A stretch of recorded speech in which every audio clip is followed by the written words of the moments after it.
No fascinante mundo da programação, muitos vídeos promovem a ideia de que é possível se tornar um programador em tempo recorde, sem mergulhar nos fundamentos essenciais das linguagens de programação.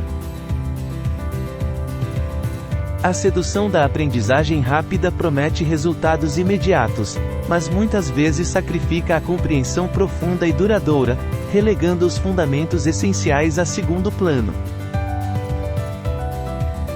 Os perigos da aprendizagem superficial residem na propensão a erros graves, pois a falta de compreensão aprofundada dos fundamentos pode comprometer a qualidade e a sustentabilidade do conhecimento em programação.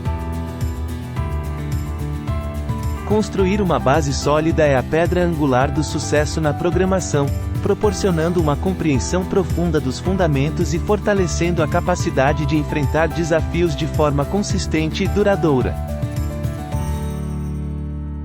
A jornada realista do aprendizado destaca a importância da paciência, prática consistente e compreensão aprofundada, oferecendo uma abordagem equilibrada para alcançar habilidades sólidas e duradouras em programação.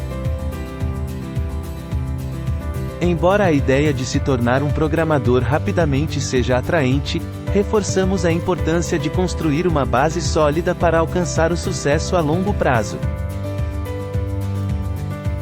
O verdadeiro domínio vem da compreensão profunda dos fundamentos e teorias que sustentam as linguagens de programação. Ao final deste vídeo, esperamos ter oferecido uma perspectiva equilibrada sobre o aprendizado de programação.